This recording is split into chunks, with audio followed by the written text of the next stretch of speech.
Hi, Kaylee. Hi, Kristal. How you doing? Okay, yeah. Good, thanks. Are you ready for this one? Let's go fishing. Okay, you start. Okay, hold on. Now I'll start, actually, because this is a two-part episode.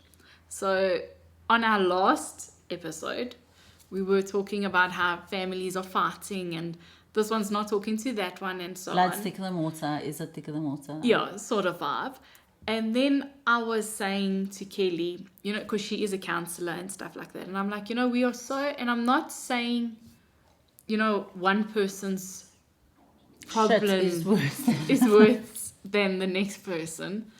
But what I'm saying is like, when you're not talking to your sister or your auntie or your uncle because of a misunderstanding or a disagreement, it's not actually the end of the world when there's people going through bigger things. And another thing I feel is becoming a very big problem is people going through addiction with their families. Oh, like addiction, like having an addict in the family. Yes, that's a problem. Like all these small things that... Oh, yeah, I get what you're saying, but now also everything in context, because like you said, we were discussing people and their shit, and everyone's got problems and whatever. So not to take away from anyone else's problems. Like, your shit is your shit. And at the moment, it's the biggest problem you have. Yes, there are always going to be other people with bigger problems or smaller. So we're not invalidating anybody's problems, just putting it out there that there are real problems, hectic, yeah. And as addicts, affairs, stuff, yeah, bigger stuff. Then this one, not talking to this one because they didn't like what this one said, and we take it to heart and we don't talk. And people are embarrassed about it. People don't talk. Look, I'm not saying you must go out and air your laundry to the world, but I think so many people feel inferior to acknowledge that they are going through a struggle, or as a family battling as a unit, in the sense with an addict, say, for example. Marriages, I think everybody's gotten comfortable with putting on a facade and, putting on display what they want everyone to see, and then they're battling behind closed doors unnecessarily because everyone is going through shit. Exactly. So as a counsellor, now that I've got you at the table, what is your advice to people? Seriously. People going on through... the spot. You're on the spot. People going through... Now, not the divorce part. I'm talking addicts. Families dealing with addicts, because that's becoming a reality. But it really is different for every family. So I won't be able to say, be strong and hang in there. It really is different for every family. Like the dynamic of who the addict is, how deep is he in the addiction, or she. It's not something that you can generalize, for example. But as a family... What are the do's and the don'ts? There aren't any. So I can't turn around and say, listen to me, don't enable. A tough love. Because that doesn't work for everybody. It really doesn't. Yes, 100%. You mustn't condone and enable to the point where you're not serving or helping the person anymore. But every single situation is different. So sometimes a bit of condonement isn't a bad thing in certain situations. But when you enable it to a point where it's completely out of control and you're pretending it's something else, it can get really complicated. It's not something that you can generally counsel on. It's an individual matter. And never mind the actual addicts, what is your advice to the families that are dealing with this? As a family, what would you say? Like, I understand addicts are all different. Gambling, maybe it's a drug, maybe it's a drinking. But at the same time, the families, no matter what the addict is addicted to, the families are all going through the same struggle. So one thing you must remember, the addicts, there's always going to be that form of manipulation. So it's not their sober intent. It becomes almost like their identity as the addict. They're not out to hurt other people. They're not out to destroy your life. This is them and their personal struggle. So they are beating themselves up to a point where they can't even come back from it. That's why they've turned to substance in some cases. Now, you as a family, or if you've chosen to be their support system, they're already beating themselves up enough. They don't necessarily need you to carry on with the bat. A little bit of understanding, a little bit of communication. It really does go a long way. But like I said, it's diverse. I'm in my mind right now, I'm thinking of one scenario. That's what I'm basing this advice on. But then there's like another 3 or 4 where this advice might not serve those situations. So put the bat down. If you feel like you need to take a step back and breathe, do it. And if you need help, get it.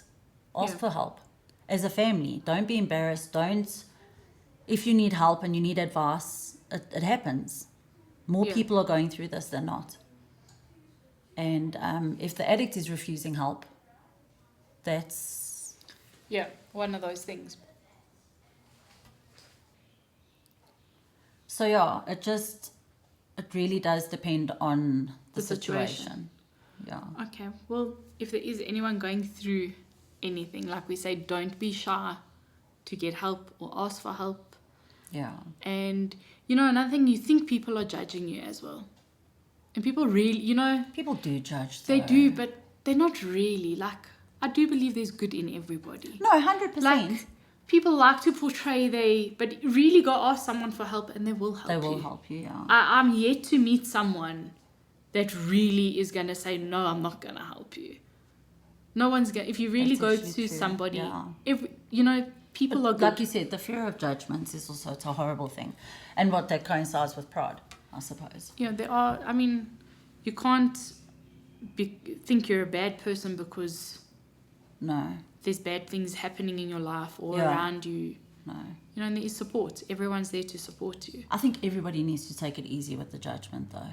Everybody assumes people's like, oh, this is going to be a interesting one. So, like, if you think about where we're at now, like with social circles and acquaintances and stuff like that, like one of the most hectic things at the moment, I think, is adultery. I love the way I said that, like I just stepped out of mess. But it's not a joke, but let's just be honest. There's affairs left, right and centre, and it's happening. And at the end of the day, everybody that gets a little bit of info or tea on the matter goes and spreads a little. Nobody knows what's going on. Yeah, no one knows why. No one knows why, the in-depth, the truth. Everybody just goes and creates this assumption and passes. That's why gossip is, it's just, if you want to know something from me, ask.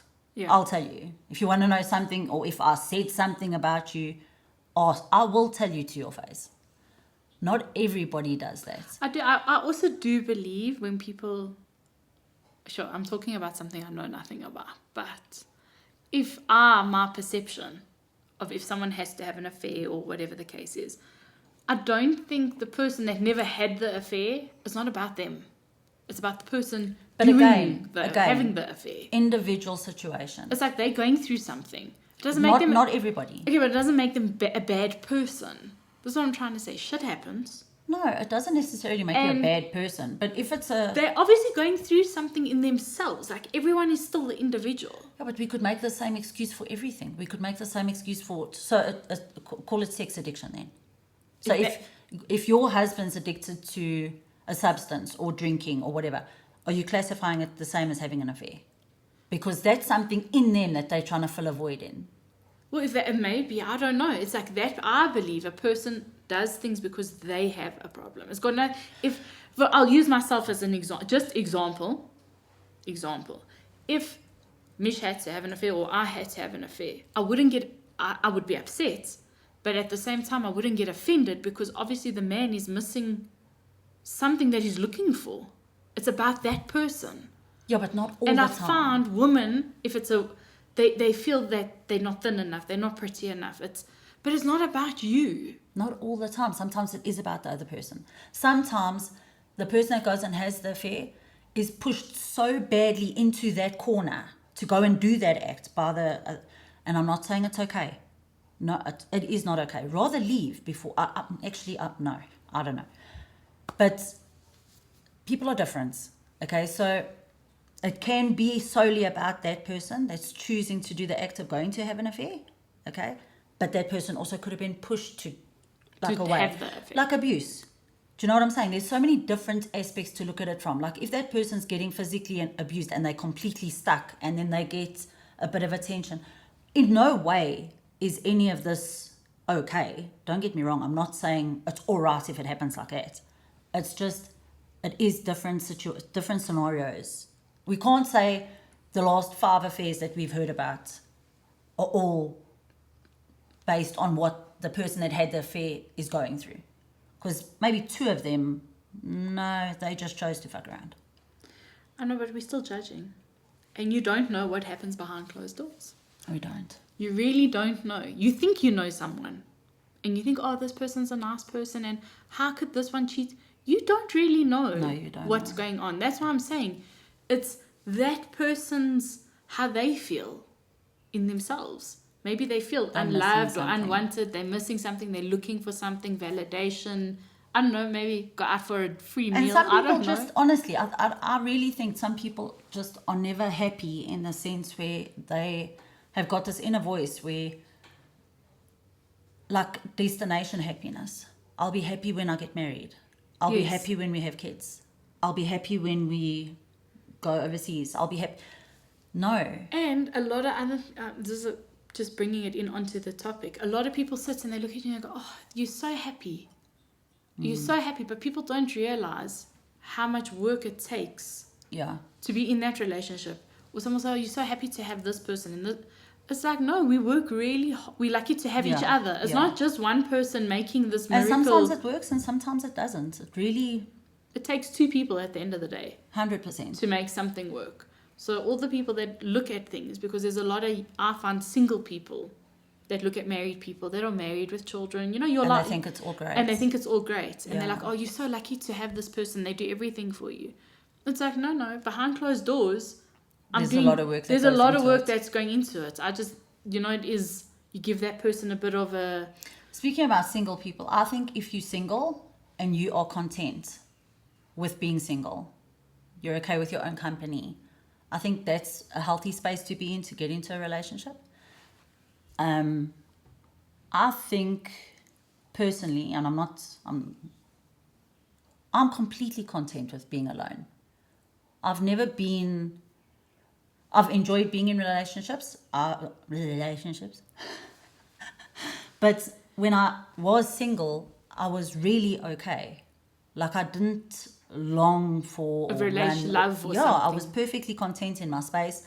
Even after I got divorced, perfectly content in my space, happy single.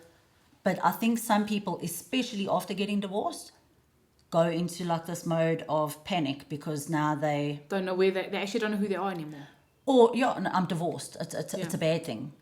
Used goods, for example, terrible expression, but it is what it is. So you've got to be comfortable with being yourself. You've got to, if you're not, you're always going to wonder. You're always going to want more. You're always going to think somebody else can fix you or someone else can fill that void. And when that someone doesn't do that. But that's what not that I've been divorced, but that's what I'm saying, exactly what you're saying. Even when you get divorced, you're still looking for someone to fill that void in you. That's what I said, when someone has an affair, it's not particularly the other person to blame. That person's looking for a void. Looking to fill a void. To fill a void that obviously that relationship is not doing for them. Personally, I think you should just put it out there on the table before you do the act. And just maybe leave. I had the worst advice from some old man. And I love him. His advice was... Oh, God. He was married for 47 years. And we went to Shabbat. The Jewish couple. The most amazing people. And we were having dinner. And... he asked us how long were we married for, whatever, and I asked him how long you married for. So he said, no, 47 years. So I said, sure, that's a long time. He says, yes, I'll give you one advice about marriage. He goes, never throw your marriage away. Never, ever. He says, go have your 5 minutes fun. Don't tell anyone about it. Do you know how many times I've heard that? He says, go have 5 minutes fun. Don't let anyone know about it. But and when come you come back home, and you're home. Yeah. Never throw your marriage away. That is not okay. For 5 minutes of fun. I'm not saying it's okay, but... the reality. So many people are doing it today. So many people are doing it. And it is actually shocking. So that was the advice I got from a very old guy. And it's true though. And I'm not saying it's okay to have an affair. I know, it's just an opinion. It's just my opinion. And I am saying, you also think you can't throw away what you've built for 5 minutes, literally. No, for no, no, 5 minutes of fun. 100%. But also in that, so if you go and have an affair, if you go and you have your 5 minutes of fun, you come back, the person who didn't have the affair finds out. Do you stay? Especially if you've got kids. What do you do? Everybody will, not everybody, sorry, I have to actually stop. So many people are like, no, you must work on your marriage, you must save your marriage, think of the children, this, that. People have different views. No. I don't. For me, and I'm speaking of me from when I was a child, staying together for the sake of the kids, you're not doing your kids any justice or any good by thinking that you're fooling them. That's what we mentioned in the previous one, or don't underestimate the mind of a child. Yeah. Staying together in a relationship for the children only, because your marriage now has no substance in it. No. Regardless if you have an affair or not, I honestly, firmly believe if the respect is lost between you and your partner, whether you've had an affair or not an affair, there's no reason. That's hard to come back Yeah, from. then you might as well just leave. Yeah. And that's where I think a lot of people could have had an affairs, and they have worked genuinely. No, it can genuinely happen. Worked it out. It really can, it's a mistake. Sometimes, like you said, the 5 minutes, it genuinely. Humans, it is a mistake. If you can recover from it and work together and you're not holding a grudge against yes, it. That's you can't the hold a grudge because if then you're not there's no holding recovery. a grudge. But if you can't, you just got to go your separate. Now I sound like I'm pro-divorce. And I'm not pro-divorce. Listen, if it's not working, it's not working. Exactly. Okay, don't create an environment based on false bullshit and think that you're fooling anybody. I'm not promoting divorce. Fabian and I've personally never been this happy and this seen and heard in my life. Fabian has literally seen every single version of me and all the other versions that are to come. I think he's excited for. And loved me through all of them. There is I'm not missing anything. I'm not longing for anything. Yeah. He is literally unconditional. And I'm the same with him. We are so transparent with each other. We wouldn't have that if either one of us didn't get divorced. Yeah. You understand each other. Yes. So I understand being married. I understand being divorced. I understand relationships after divorce. And like I said, every scenario is different. Yeah, and I just also think people in general are different and they have different expectations when they get married. No, 100%. You've got this. That's one of the biggest disappointments in life. Yes. Is having this illusion of how you believe marriage is going to be. Things should be. That is your biggest disappointment. You create this scenario. And do you know how many people get married just thinking about the wedding day? They're not thinking about the fucking marriage. Afterwards. Because you're just thinking about the dress, the cake, the venue. You're just thinking about the day. The good Afterwards, stuff. You are married, love. Yeah. There's a marriage there. It's not just, that's what I'm saying. People living don't... together, what kettle should we buy? No, love. Exactly. People don't realize how I see marriage is, yes, I married Mish, but Mish is still his own person. And but you guys have grown together. My own person. Through everything you've been through, you've grown together. Even as your individual selves, you guys have grown together in your marriage. You've conquered everything together. Think about it. We have, but so if you grow apart in a marriage. Yes, but I don't own Mish. No. This is what I'm saying. Like a lot of people, when they marry someone, it's like they own that person. They're possessive over them. They can't do this. They can't do that. Don't talk to this one. Don't talk. Oh, no. That's a whole difference. Now, how I see marriage, when you're marrying someone, is you're actually really marrying a friend. Yeah, it's a companionship. It's a companionship. I would never change who I was friends with, who I'm friends with, to please someone else. I have done a lot of self-work with regards to changing certain things about myself for our relationship, and so has Fabian, but that was to better both of us together and individually. We learned a lot, especially in the beginning. Geez, look at this, opening a medal, because Fabian and I got together. My sister had only been gone for 6 months. Sure, so that was quite... So you must know... the emotions. What this guy's seen. And what I'm saying is, if you willing to be understanding, supportive, compassionate, compromise, let that person be that person, But with you. that's what I'm saying. Beautiful. If you're no longer complimenting each other like that anymore, don't hurt each other. Don't disrespect each other. Don't be ugly to each other. Bottom line, yeah. don't be ugly. So And everyone's going through, like we've said a million fucking times, their own shit. But we have to stop assuming that we know everything about their shit. yeah, and also like back to getting married. Just it's not fairy tales. Bottom line, it's not lovely. It's not every single day amazing, amazing, amazing. I would say like maybe like 1 week, maybe like 8 or 9 days of a month. Of the month is nice. Is nice, yeah. That's lovely. But I mean, and that's The what it rest is. of the time, it's what are we going to eat? You don't fucking It's listen. boring. It's boring, but Where you are have to you? do it. It's one of those things, and people. Mine's not boring. Do you know how fun it is being with Fabian? There is very seldom, and I'm sure you'd say the same. Yeah, so I just think like marriage isn't what you think it is. Yeah. It's not the dress, like you said. It's not the venue. It's not the destination happiness. No, It's work. Marriage. It's a work. You've got to doesn't- work at it. Exactly. And you can't expect your partner to fix you. You have to fix and heal those parts of yourself. You cannot get that from someone else. Yes, and I hope we haven't offended anybody No, we definitely have. on this podcast. No, there's... And you But must we remember, really are generalizing. We are not talking about anyone specific. I feel like we didn't really make a lot of sense, like, in the middle of this. We actually... Because like I No, said, it's difficult. we spoke We're thinking about- of scenarios. No, we covered in this episode, we covered addiction and how people are really dealing with A lot of shit. a lot, like In their own addiction, homes. and that's a big problem. It's not a case of, oh, I'm not talking to this one because they said this or that.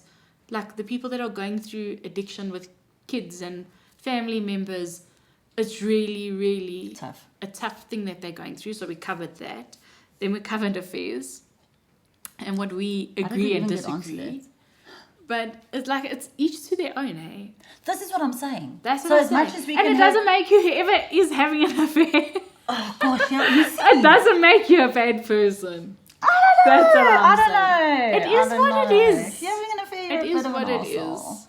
It just, life is life, and it is what it is. What No, it is. it's not what. No, everything in context. what You it see, is. now we're taking it out again. I don't think so. Like, you can't condemn people for what they're doing. It's not about condemning. We're just telling everyone, don't feel bad about yourselves and whatever. If you are being an You arsehole don't and you are know- hurting someone else, please feel bad But and you- work on yourself and be better. What I'm trying to say is, you don't know the reason people do the things they do. No. That's what- you what don't I'm know trying- their you reasoning. don't know. However, if No, your however, reasoning nothing. You for don't your know. actions are hurting other people, do better.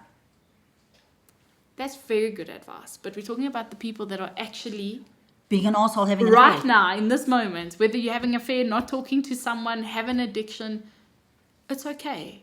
Life gets to all of us. No, listen. Just you can don't fall always- down the rabbit hole. You Come can back always, from it. That's it. Okay. Come back from We it. just jumped like to a completely different platform, but yes, Just come back It's from not it. the And end. it doesn't make you a bad person. it doesn't make you. Regardless what you're doing, it does not make you a bad person. So don't feel like you are a bad person. Shit happens to everybody. 100%. I'm sorry to say. I'm not for in it. that- I'm not against in it. that way, you're right. But for me, Maybe dealing it's with a personal. substance abuse and dealing with someone having an affair, I don't put them on the same scale. No, they're not on the same scale. But that person that, like you said, he's going through something, he's already beating himself up enough about Enough, it. You don't yeah. have to do it. That person having the affair, I can guarantee you, isn't 100% happy that they're having that No, affair. some people have There's a fun. bit of guilt there. And it's okay. Is there guilt or fear of getting caught? I have no idea. I can't answer that one. But like, it's okay. Like, it's okay. That's how I see it. I think there Don't go is kill very, yourself very, over it. no, no, That's no. what I'm trying to Oh my say. gosh, there's very Like, it's little that you okay. can't come back from. So, yes, we're human. We make mistakes. We are flawed. There is very, very, very little that you cannot not come back from. So at this point in your life, if you're sitting there and you are going through anything that we've mentioned or anything, you can get through it. Your marriage either can be salvaged and helped and saved, or you can move on. Tomorrow's happening. It's coming. And back to what you said, the people that are doing wrong, they're hurting other people. So if you are one of those people, stop hurting people. See now. And just it is what it is, and it's okay. It's okay to stand up and say, listen, I did this, I made the mistake, and I either want to stay or I want to go. You must go. But own up. if you're old enough to fucking do it. In other words, be 100%. old enough to admit you fucking and then don't claim victim. Thing, you fucking up. Don't claim victim. Exactly. That irritates the shit out of me. Because your actions have reactions. And yes, our reaction to something is on us. But you can't do these things and not expect there to be a reaction. Or when the reaction is of a certain nature, you freak out and wonder, what the fuck now? Like, it's not my fault. I love the way I'm talking to her and she's looking down. We are in a conversation, yeah. Sorry. What did I just say? I don't know what you just said. You see? So what I'm saying is, anyway, I think we've covered what we were trying to say. We're just blabbing now. So I'm not for it and I'm not against it, and I don't praise people that do it or don't do it. I'm just saying in general, don't beat yourself up about things, because everything is okay. But if there is something that you need to beat yourself up with, you just remember, a little bit of conviction isn't very bad. I know, but it's okay. So this is what I'm saying, everything in context. So we Okay. can't be like, You live just your life, fighting be with free, me. YOLO. Yeah, no. Actions have consequences. We need to think about it. But if you are stuck in a rut and you want to make a change, do it. Get out of it. There is means and ways. But you can't carry on going around being this victim, hurting people. You see, we're going around in circles. So anyway, Kelly, should we end it on this note? Yeah, please. Before we get more involved and make more problems for ourselves. Okay, so we will see what we're going to talk about next week. I'm quite excited. So we'll see you later. See you later.